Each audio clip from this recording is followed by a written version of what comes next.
Hello, and today we're going to be taking a look at the Ryobi P215V in 18-volt cordless half-inch drill, so let's get started. And starting off at the bottom of the drill, we have the 18-volt battery slot, which will accept any of Ryobi's 18-volt batteries.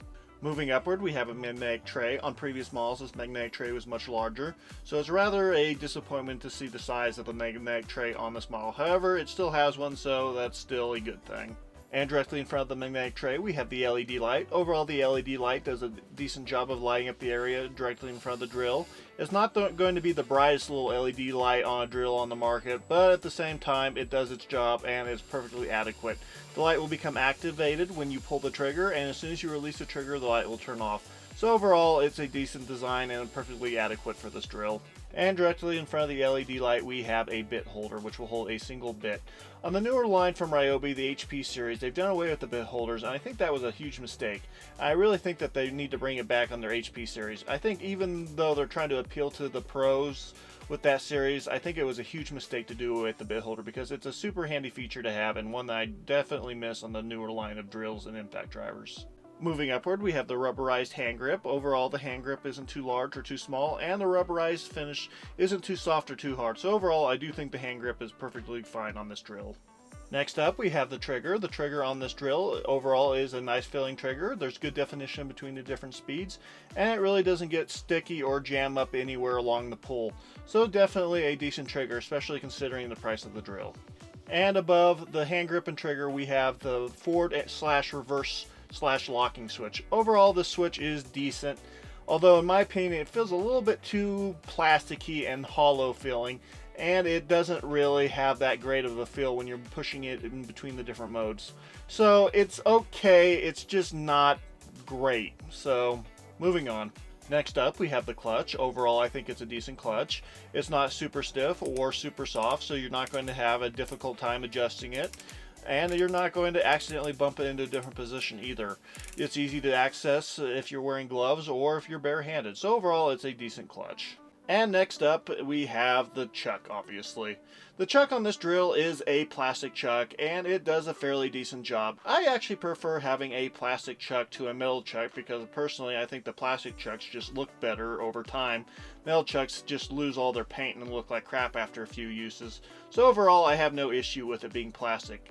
Now, the one issue I do have with the chuck on this drill is the fact that it likes to let go of its drill bits when you're drilling, and especially after you've drilled multiple holes. This has to do with the fact that it doesn't have a ratcheting chuck, and that's fairly common on drills at this price point. It's just something that you have to be aware of, and you'll just have to check the chuck every once in a while to make sure that's staying tight. But overall, it's not a deal breaker, it's just something that you have to be aware of. And moving to the top of the drill driver, we have the mode selection or the speed selection switch. Overall, it does a fairly decent job. It's a little bit on the small side, and it's a little stiff in my opinion, but it's adequate, and it's really not negative. It's just, well, stiff, and I personally would have preferred a little bit larger switch, but it does its job.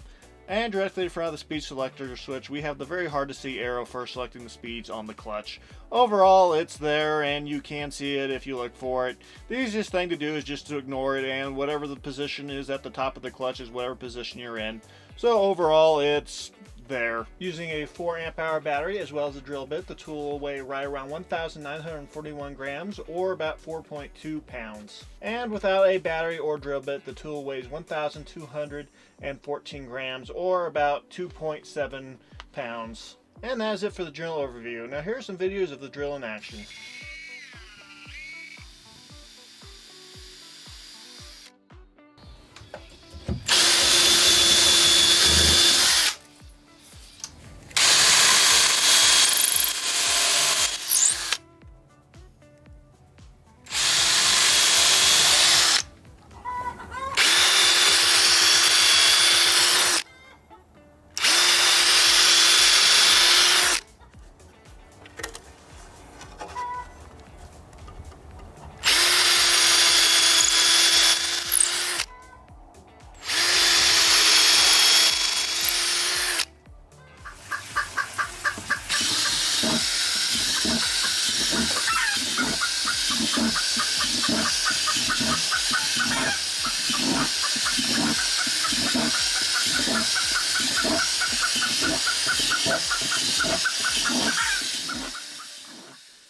Okay, let's talk a little bit about this drill and how it feels in the hand and what kind of power it has. Overall, in the hand, it feels, well, like just about every other kind of drill.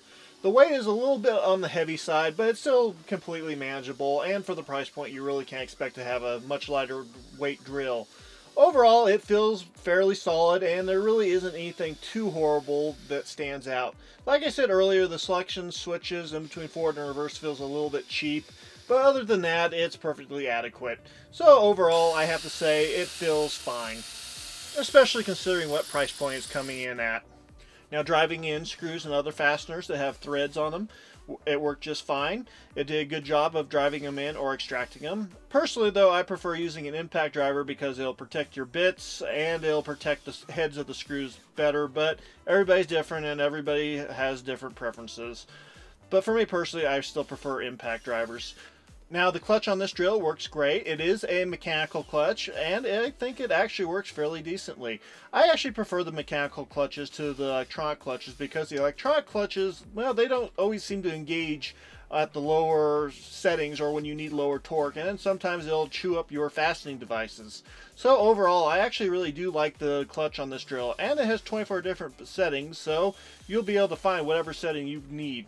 So overall, the clutch is definitely a pro in my opinion. And the drill is able to handle pretty much any twist bit up to about ½ an inch without any issues.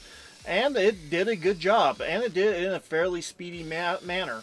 Now, it's not going to have the same speeds as something that's in a higher price category from DeWalt or Makita or Milwaukee, but at the same time, it's still a Ryobi, and it's still technically a budget drill. So overall, the performance of it is actually fairly good in my opinion.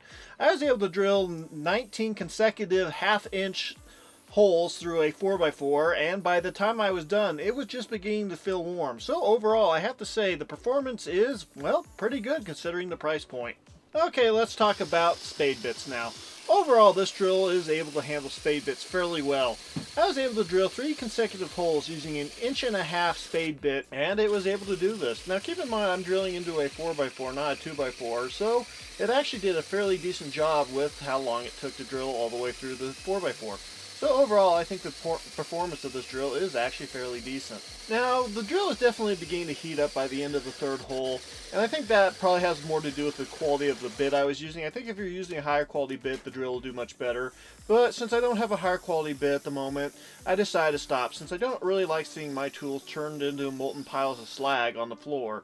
So I think for the average homeowner or DIYer, this drill will definitely have more than enough power to handle most of their needs. Okay, now let's recap with the pros and cons of this drill. And the first pro is the bit holder. Yeah, I know it's kind of a weird pro to start off on, but I really do like having drills that have bit holders on them.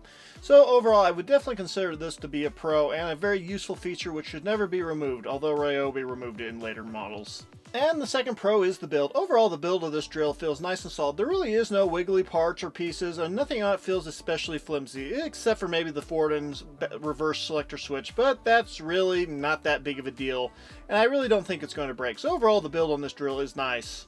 And the third pro is 18 volts. If you choose to adapt batteries from another brand, they pretty much all run on 18 volts. You are starting to see some power tools come out that are 40 volts or 24 volts, but overall 18 volts is usually plenty powerful enough to get through just about everything, and for me personally, 18 volts is my go-to voltage for power tools, so overall definitely a pro. And the next pro is torque. Overall, the torque on this drill is actually fairly decent, coming in at right around 500 pounds. This is a good amount of torque, and it'll be able to handle pretty much every need that an average homeowner or DIYer will have. Some DIYers might need more, but for the majority of us, this is definitely more than enough, so definitely a pro. And the next pro is the clutch. I said earlier that I'm not a huge fan of electronic clutches, and I'm not. I really like these mechanical clutches, and I think they do a much better job of protecting your fasteners and the things that you're drilling into. So overall, I'm a huge fan of the clutch, and the fact that it has 24 different positions doesn't hurt either.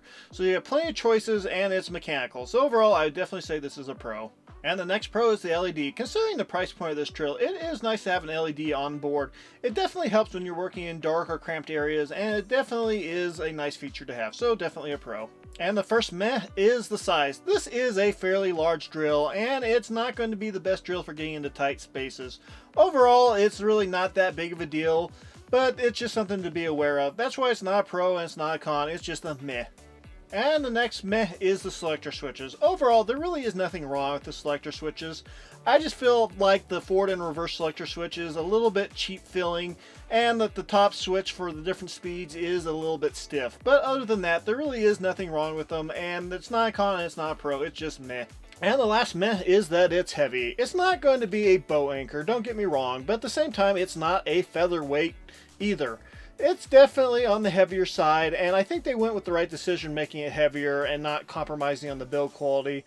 But at the same time, I still like having a lighter weight drill. So either way, it's not really a con, it's not really a pro, it's just a meh. And the first con would be the magnetic tray size. Overall, the magnetic tray size on this driver is, well, too small. They definitely downgraded it from the previous model, and it's not nearly as big and not nearly as useful. Overall, this was their way of weaning you off them before they got rid of them completely, and it's a little bit of a disappointment. I personally would have preferred them to make it, well, the same size and then replace the crappy magnet with a, I don't know, maybe a super magnet or a rare earth magnet that would actually be useful, but they decided not to go that route, and we got this tiny little tray. So overall, this is definitely a con. And probably the biggest con would be the chuck. The chuck on this drill is perfectly adequate and it does a decent job. The problem is, since it doesn't have any sort of locking or ratcheting feature on the inside of it, it'll become loose fairly easily and you're going to drop your bit. It's just something you need to be aware of, and at this price point, it's fairly common. It's just not going to be, well, a nice feature to have, so it's a con. And the last con is no belt clip. There is nowhere where you can attach a belt clip or a strap for that matter. Now, I can understand maybe not including a belt clip, but the fact that you can't attach one anywhere is definitely a little bit too cheap in my opinion. So if it was up to me, I would definitely fire whoever made that decision. But it's not up to me, and so they're still probably employed. But for me personally, this is a con, and it's something that I would personally like to see changed. And that is it for the pros and cons. Final thoughts on this drill. Overall, I have to say, I think it's a perfectly fine little drill. It's not going to be a world-changing experience, and it's pretty much a basic drill. But for the price point, you really can't complain, because, well, you can get this drill fairly cheap.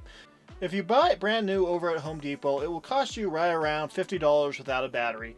With a battery and charger, it's going to pop the price up a little bit higher to about $80. Now, this drill is included in pretty much every single set of tools that Ryobi offers in a combo.